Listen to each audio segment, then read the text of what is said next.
Okay, everybody, thank you so much for tuning in. This is an absolute random live stream popping up with our sponsor for tonight's workshop, the Grief and Recovery Workshop. Yes, you heard it right. The Grief and Recovery Workshop that is happening tonight at 6:30 p.m. This is a random, unplanned for y'all, of course, but but when it comes down to this interview, I wanted to hit on an area because the majority of you who are on the newsletter list that are business owners, you're an executive in a higher position when it comes to companies, you have 401k matches, you have so many different things going on. So with all of that being said, I want to introduce Carlotta Thompson, who is the owner of Tax Strategists of America. And I kid you not, this lady is an ex-IRS agent. Okay. Yes, I just said the four-letter word. And so like when it comes down to literally everything that she has come from, I know her personally, I know her heart. She is in this because she's passionate about it, not for the money, but for the sake of your money to help you get out of the stranglehold of when it comes down to taxes. Because let's just be real, there's a lot of areas that us as business owners, those who have different organizations, positions, are struggling with it. They just don't understand how to get out of it because of any kind of taboo or myths that you may have believed in the past. Because here's the thing, when it comes down to taxes, on the other side of our mental health, let's just be real, that is causing stress, guilt, shame in so many different areas. And it's also causing an unnecessary weight that we can actually get past with their help. So I just want to welcome Carlotta Thompson. Thank you so much for making time today. I know we were playing tag quite a bit, but man, it is so good to have you here. I appreciate Thank you so much for having me. I am so excited. Like you said, this is, to me, it's about making a difference. And guys, I run into a lot of people's lives at the IRS unintentionally. And I started Administrate at Night helping business owners pay less tax because I saw it. Like part of my story is I don't know your audience well enough to know if they're okay with this, but no, please share your story. I saw people that actually killed their spouse during the middle of an audit, or like, turned the gun on themselves. Like it's just, and that's so deep. But if we're talking like grief and stress and anxiety about the IRS, like it's a real topic. And well, no, seriously, hit on that though, because that's something that's happened so much. You know, part of my story is I contemplated suicide. And it wasn't because of taxes, but it was literally like, please hit on that and expound on with like, what have you seen when you went from, and this is a good way to kick it off, when you were working for the IRS to now, what was that trigger, that starting point for you to go out and be and to really pour into people and serve them in this capacity? What was a lot of those trends that you were seeing? Because this is a very deep audience. That's okay. This isn't taboo. This is the reason why for this, because this is a very deep issue.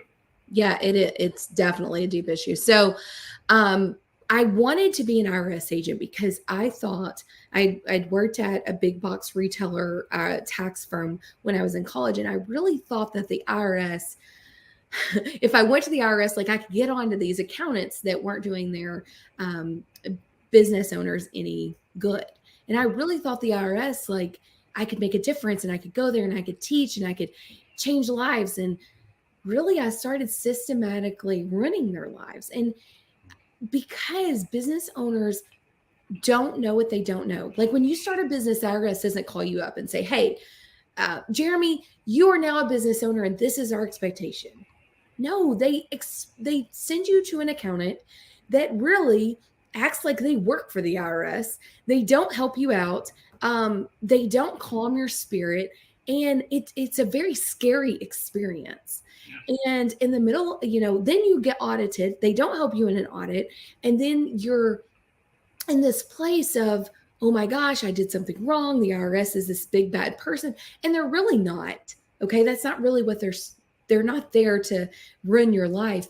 But man, think of how hard you've worked for your business. And then think of getting, $100,000 tax bill. That is devastating.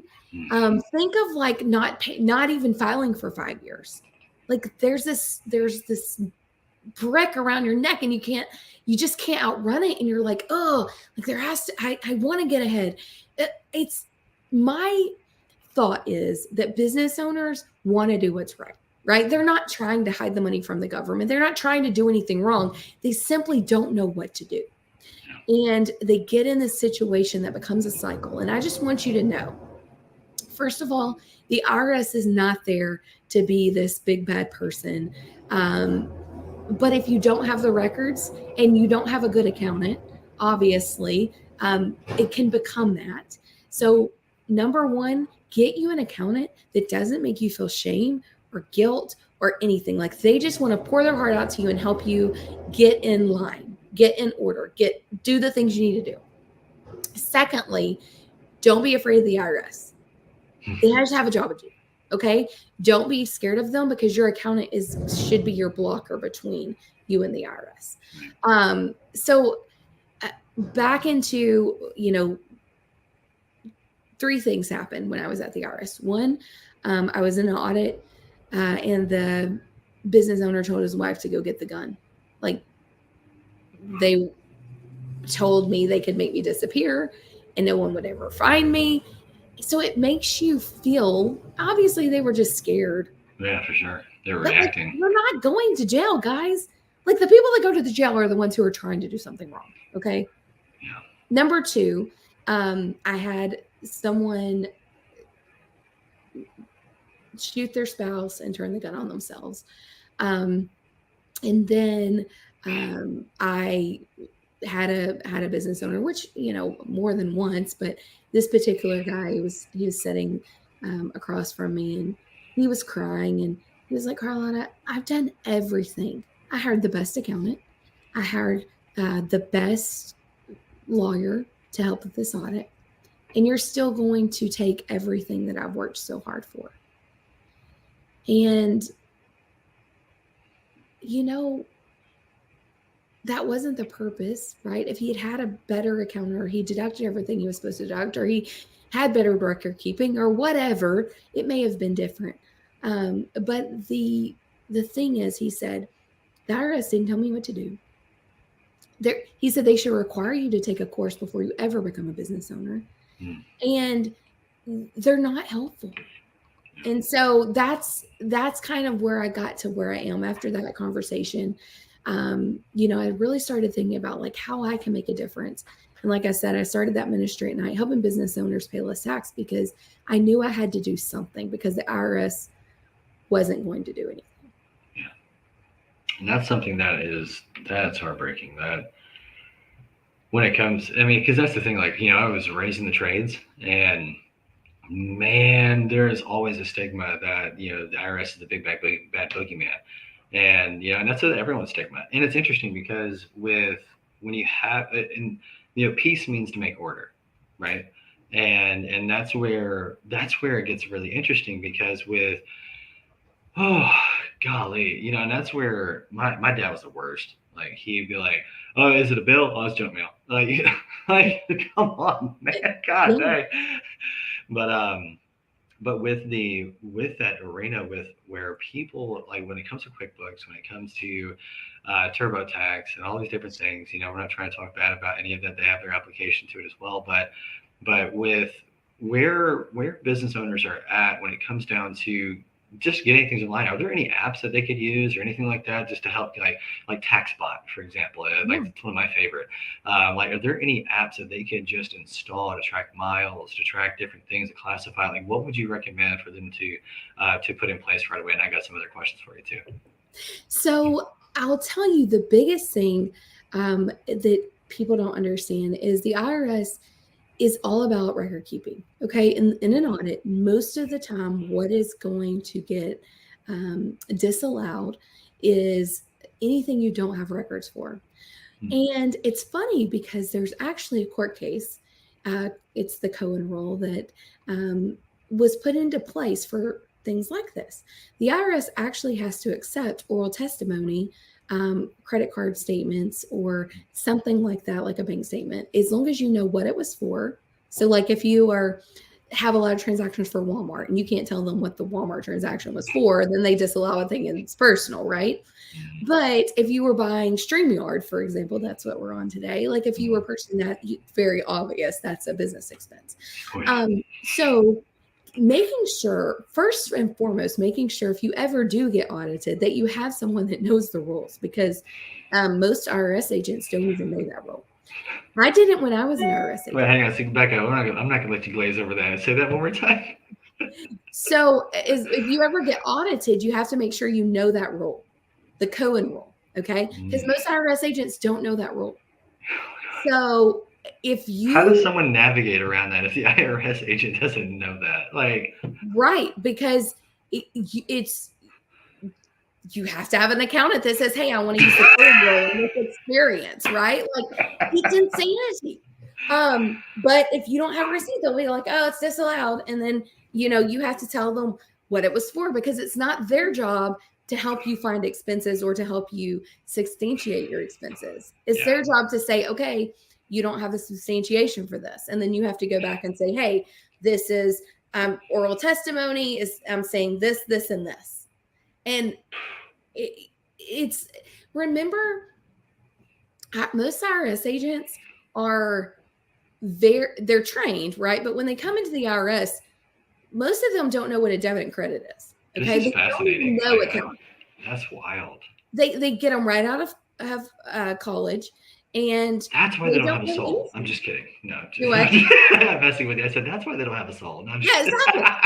So I trained IRS agents when I was an IRS agent, and it was ludicrous to me that they didn't even know how to understand. Most of them didn't even know how to understand accounting themselves, and they're accountants. So when you're feeling that makes sense. When you're feeling like QuickBooks is overwhelming, or maybe you think, oh, QuickBooks is easy. I go and categorize all the transactions. Because I had this happen yesterday, and a business owner was like, well, I do my own bookkeeping. I categorize all the transactions. And we go in, and his credit card is in the opposite direction, $18,000, which means he didn't take all of his expenses. And I'm like, hey, there's a problem here. You didn't reconcile this. And he's like, oh, I did whatever QuickBooks said to do.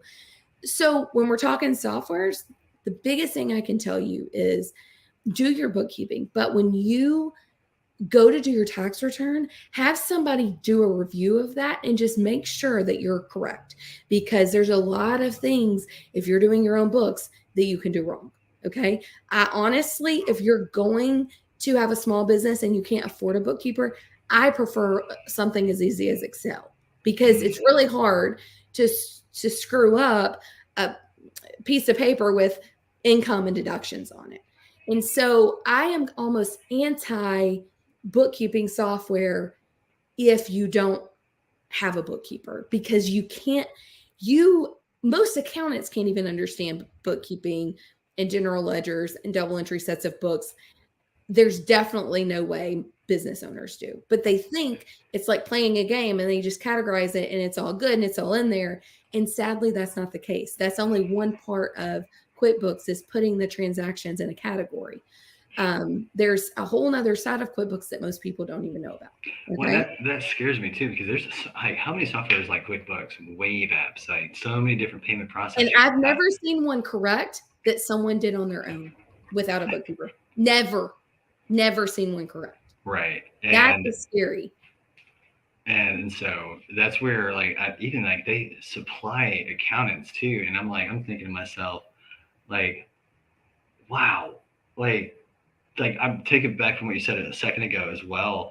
Like when it came down to them not even being trained, that blows my mind, because even too, with these accountants who are being recommended, a lot of them even too,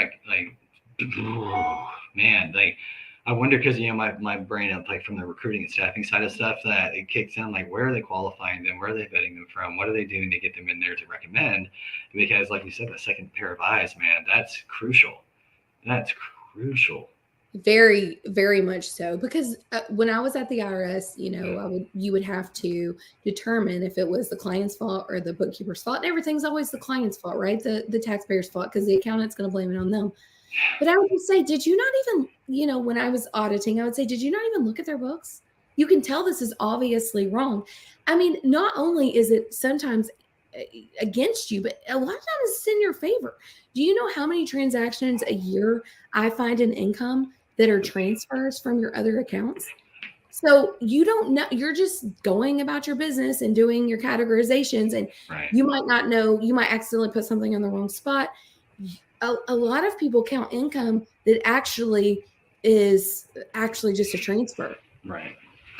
Or they'll they'll deduct their credit card payments instead of deducting what they put on their credit card. Yeah. It's actually what you put on your credit card, not your payments. So if you run up a $20,000 credit card, you get to deduct what's on there, not when you actually pay that money back. Yeah, if you and that's deduct what it when you pay it back, the IRS disallows it. Well, and that's what's crazy is that with everything that goes on with business owners, like, sorry, my wife's coming to grab the keys. I was like, what's going on? So that's what all that emotion was. But with business owners who have that happen, like, gosh, I can only imagine the mountain of like the pile of so many different things that like are triggered, from the state level down to the local level, from the just from the revenue services, like when it comes down to their business license and all of that. And I mean, that sounds like, excuse my French, but clerical error hell. Really, truly, like because that can even cause stress. So like you were talking about the couple that told his wife to go grab the gun and et cetera. And when it comes down to those who have been victims of that, how in the world can they, aside from hiring you, but like, how in the world can they like take steps mentally to be like, say that, holy crap, like that happened to me. Like that happened to me. So you have to, it's really, I would say take a course, find we have a course, but this isn't to promote me. Like just find a course that like tells you what you need to do as a business owner to get your taxes in order. Okay. Because the thing is, we as business owners educate ourselves in so many different ways, right? Like if we want to run Facebook ads, we go educate ourselves on ads. Right. If we want to run, whatever, like we always educate ourselves first. It's very much a part of us. Well, it's funny because you don't educate yourself on your business, on your finances, because it's so scary. And so you turn a blind eye to it. But I'll tell you, the most liberating thing as a business owner is getting your taxes in order, getting your finances in order, in feeling your finances just like you would feel your personal budget. Like we listen to people all the time, like, Dave Ramsey talk about personal budgets, right? Yet for our business, we don't listen. We don't really tune into anything. We just don't even want to hear it. It's just like, it's scary. But remember, guys, it doesn't have to be complicated. If you are a small business, meaning you're making under $100,000 and you're like, I can't really afford a bookkeeper, I just need to do this myself. Yeah. The easiest way to do that is pull up an Excel spreadsheet, run every single thing through your business account. That's another thing. Don't commingle your money, because that is a very big, it's a flag. Not only it will pierce your veil if you're an LLC, like you need a separate business account. And then just run that through. Like, what are my total expenses? What's my total income? And, get all of that in there, write it out, and take it to someone. But it doesn't need to be more complicated than it has to be. So QuickBooks is great if you're going to have someone review that once a year, or you're going to have a bookkeeper. MileIQ is great for mileage. Remember how I said that there's 3 things that you have to have record keeping on: travel, mileage, and meals. Okay. So meals, you have to have the receipt. You have to put on there what you were doing, the purpose, who you were with, and then obviously the date and amount. Secondly, mileage. You have to have a mileage log. The IRS says you have to have a mileage log even if your business is 100% business use. So you need a mileage log. So that's why I use MileIQ. It just tracks everything and I don't have to worry about it. And I like it because there is one in QuickBooks, but it seems to disconnect a lot. And this MileIQ doesn't disconnect. So does MileIQ integrate with QuickBooks too? You don't want anything to integrate into QuickBooks because it tracks both your personal miles, your business miles, everything. So you need to be able to go through and put where it goes. But I'm sure after you do that, it'll integrate. But I just want you to be very conscious that you are putting the stuff where it goes. You know, I was just Um, thinking of ways as far as like to tap it into even an Excel spreadsheet for it to categorize, or even like different ways I that. just do it once a year. I'll go through and I Uh, know like what was personal and business because it'll go into an Excel spreadsheet and then I'll gotcha. just put it. Plus, like it's a game on there, like where you can like swipe left or right. Versus Like Tinder. it was personal business, so it's like gamification of it. Okay, so then on so when you're talking about software, I want to keep it really easy. So you're Yeah. not going to hear me talk about much software. I like MalaQ. I like QuickBooks if you have a bookkeeping system because it has a double entry set of books. And then third, I I use my phone and my Google app and my Drive to store receipts. So if I go to buy something, I snap a picture, throw it in my Google Drive. Once a year, I'll go through my phone and just click all my pictures that are receipts, throw them in there because I don't need receipts until I get audited. Mm. So trying to put everything into an app, like a bot or something like that, to me is overwhelming. Yeah. I want to keep it very simple. So for simplicity, I'll use Excel if you don't have a business if you don't have a bookkeeper, I use Excel. And I'm just going to take my transactions. If you pull them, if you have a bank account, they'll export to a CSV file, put that in, categorize them once a year and be done. So I use Excel, MyLIQ, and QuickBooks if you have a bookkeeper. And Wave is okay. All of them are okay. You just want to make sure that you have something that's double entry. So like GoDaddy Accounting or QuickBooks Self-Employed or whatever, they're not double entry sets. So what happens is you actually, if they become disconnected or they bring in duplicate expenses, because they will do that, there's no way to find them. So that's why you need a double entry set.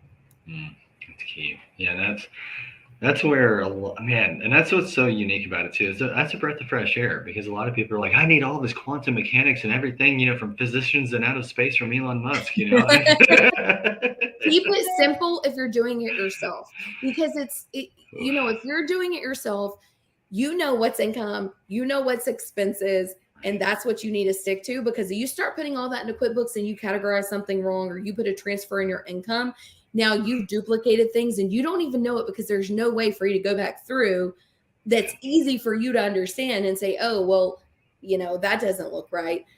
So keep it very simple if you are doing it yourself. That's the key. Yeah, and that's the thing too. Like to hit on what we were talking about earlier. Say it's hypothetical scenario. Business owner has one company and he's trying to do something else. He's afraid to step out because he's back, say 3 years. What would be the first? And let's just say that he has a year and a half grocery bag of receipts, right? That or a garbage bag, depending on how much he's taking, how much he's stored. But what would you recommend to someone in that status? Like, so and actually, let's throw out another one. They only have a year and a half of receipts, and they have none of the others, and they have different records of stuff, in their bank records, all these other things, the typical scenario. What would you recommend the first step for them to take to get in alignment? Because they're probably thinking, oh God, I'm going to have this massive bill. And they've taken the steps and they've done everything that they can to expense everything, but they haven't reported it. What would you tell them to do right away? So I would have them report the last year. Like if you are in 2021, report 2020. If you're in 2022, report 2021. That is to get you some momentum because you do feel this big brick on your shoulder that's weighing you down. And for entrepreneurs, the most important thing is to get momentum and see a result. So you can do that one return. And if you don't have any records, you can pull bank statements, you can pull credit card statements, and the accountant can go through and recreate that the best as possible. You don't need, all of those receipts in that bag. Unless you paid cash for a lot of stuff, I would just go back to the bank and say, I need the bank records, and pull those bank records and just do what's in that bank account, the income, the expenses. Even if it commingled, you can go through and highlight. Okay. And meaning you put your personal and your business together. Go through and highlight what's business and then give it to someone else to enter into an Excel spreadsheet themselves, right? Like it doesn't have to be complicated. But just do something. Hire someone to help you. I don't care what the cost is, because the cost of you not doing it is going to cost you more in your business than doing it. See, most business owners hold themselves back because they're scared of the IRS. So they're always looking over their shoulder, like wondering when they're going to come after them. And that actually holds you back from growing, because you almost want to stay small because you want to be in this corner, because that's our reflex whenever we're scared. You can't grow your business because you're like, well, what if the IRS finds out? So take the first step, do 1 year, then go to the next year and the next year, but get 1 year done, then go move forward. Okay. So like when clients come on and they're, and guys, let me normalize this. It is very normal for an entrepreneur to be 2 or 3 years behind when they first start, because they're scared. Did y'all hear that? Just say a little louder for those in the back. It is extremely normal. So I'm going to normalize that. Like, if someone looks at you cross-eyed when you go in because you're 2 or 3 years back, if you go into an accountant, you need to turn around and walk out, because they're not for you. It's very normal for entrepreneurs to be behind when they start their business, because they've usually grown so fast, or they didn't know what they were doing and they were just trying, or they were trying to get their business off the ground and they just got scared, or they didn't know, or they were confused, or whatever. And once you get 1 year behind, it's really easy to get 2 or 3 or 4 or 5 years behind. So when someone comes in that's behind, the first thing I do is start them up on bookkeeping, because I want them to feel some momentum. So they'll get me the rest of the stuff, because you need to feel the momentum that you're moving in the right direction. Yeah. Man, that's good. And that's something too. That's where I am really happy to hear that. And everyone who's seeing this on the replay, a lot of it, what keeps people back is, whatever happens, whatever we've told ourselves, whatever the case is, I mean, heck, there are executives that are in the audience that are at very prestigious companies, engineering, biotech, et cetera, that are going to watch us on LinkedIn, and that have side businesses. A lot of times they get freaked out and they're like, oh my gosh, what do I do? And instead of actually paying the tax bill, they'll shut the business down. Like, yeah. Can you go through that and say how big of a mistake that may be, and how, like, really, truly, like, not to dodge a bullet, so to speak, because they're going to encounter a grenade. In that case, just unpack that really quick. Those who have positions with side businesses. Okay, so first and foremost, my main business is tax strategy and helping you pay zero tax. Okay, so anybody that has a tax bill, like, my whole goal is to get that tax bill down to the least possible, because businesses the whole 99% of the tax code is incentives for and credits for businesses and investors. So if you're paying this large tax bill, like, let's be real, you need someone that is on your side helping you pay less, because there's so many incentives for businesses that can do that. Secondly, there is always a payment plan option for you to get in correctly with the IRS. So you closing your business down is not going to make the IRS go away any more than anything else, because even in a bankruptcy, a lot of times that stuff still stands. So you're not getting away from them. You're not hiding from them. If they're going to come after you, they're going to do it whether you're close your business down or not, because they're going to go back 3 years. And it doesn't, like, you have just the same chances. I mean, the same chances of getting audited whether you close the business down or not. The IRS doesn't even know the business is closed. They just don't get the notification from the state that says, hey, this business closed down. Like, they have a worse disconnect than the DMV and they have the thing is, people think the IRS, like, has these eyes everywhere, and, like, they're just great. They have all these crazy, like, ways to find out information. Really, they don't have anything. Like, they can't access your bank account, so your bank has to give them information if you get anything. Another thing, like, they think that, I know I have clients that, like, maybe are like, they're not documented citizens, and they think, like, ICE can come in. So the IRS is very closed off. Like, they can't turn you into ICE or to So they can't turn you into anybody. Okay. That would kill their company so much. I mean, IRS is a company, right? Like they can't get you in trouble with other agencies. They have to remain independent of those agencies. So that's number one. Number two, the systems are so outdated. They're like from the 70s. Okay. Like, those screens that you had where it was like the green typing on the black screen? That's what they have for everything. Wow. Okay. So the government systems, the IRS did not have like tax returns that look like tax returns. Okay. The return, like putting in all that stuff, it looks like it's from the 70s. It's at least they can't get hacked. System. Okay, so another thing is if you ever get audited, you better have somebody make sure that return is correct, because it doesn't like interact with other credits that you qualify for. So pretty much the reports are a joke. They're not like, oh, this would affect this. No, it's like they made this change.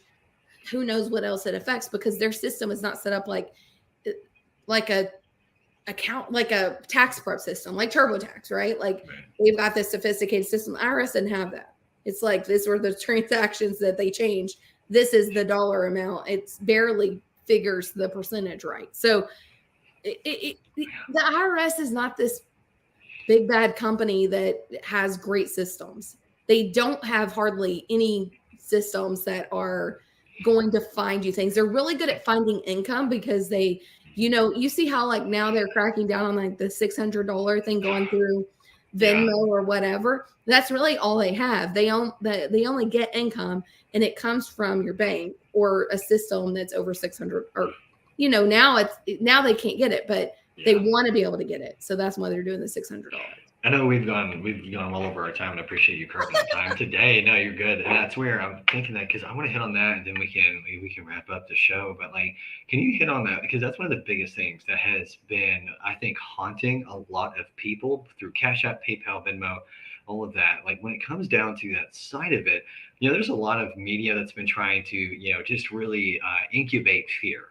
That's where they're trying to get people in survival mode and fight or flight mode, and trying to get them in a reactionary state of mind. And with all of that happening, there's been a lot of stigma around, the IRS is going to come after you just because your income, heck, you get someone sends you $1,000, you're screwed.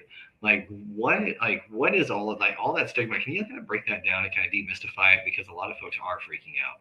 Yeah, it doesn't change the tax law. Like, it doesn't make anything more taxable or less taxable. Pretty much, if you have a business, you're supposed to report the income no matter what the IRS knows about, right? So whether it's on a 1099 or whether it's not, or whatever.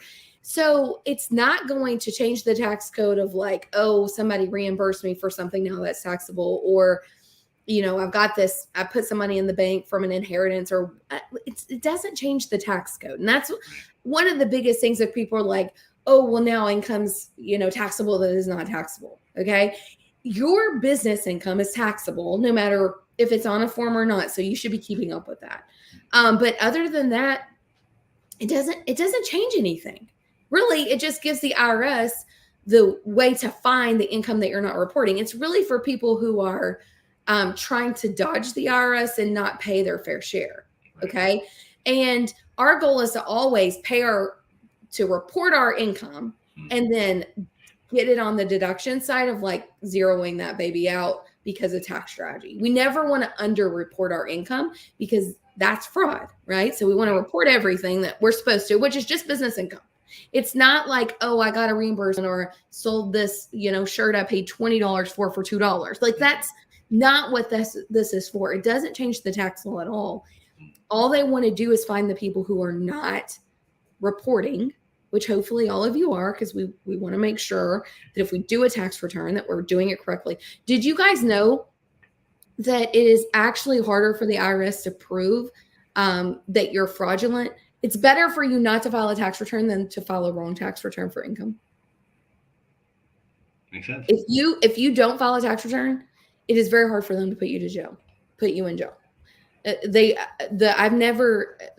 won't even go after you with just criminal investigation because you didn't file anything. But if you file a return and you put the wrong income on there, or you exuberated your expenses by like making up stuff that you just made up, they can actually put you to jail. So if you put you in jail, so if or you know, try to crime, it's a crime. So I'm going to tell you, if you're going to dodge the IRS or you're going to file fake returns, just don't file at all, because they're going to, like, it's illegal to file a wrong tax return. Okay, so I said all that to say, let's make sure that we're reporting all of our income and then using tax strategy to reduce that down to hopefully zero, where you're actually not paying taxes that you shouldn't be paying, because we're using things like real estate, cost segregation, hiring your kids, accountable plans, stuff like that, that are actually legitimate expenses. Man, and that's so key. And that's something that, man, I appreciate you carving out time today, because this is something we could talk for days. You're a fountain of wisdom. Like, goodness gracious, man. I hope those who've watched this and we're going to catch the replay have some more peace of mind when it comes to this. And this isn't drinking the Kool-Aid, y'all. And if you start to troll the comments, I will troll you back. Believe me. And one of the biggest things is that your heart shines through. And that's one of the biggest things, and I think it's a perfect segue, because I appreciate you and your company being able to sponsor the workshop for this evening, and being able to have your webinar later on this week as well on the 5th. And that's something that, with there's no pressure, no strings attached, nothing whatsoever. There's no GPS tracking on it. So all y'all who are out there paranoid, don't worry about it. And so and the biggest thing is, for that webinar where people are, they can register, there's a link in the first comment of wherever this video is at. You're seeing it on social media. It's on 4 different platforms in about 8 different places. And if you just go register, there's literally no strings attached. It's educational. So that way you can have understanding.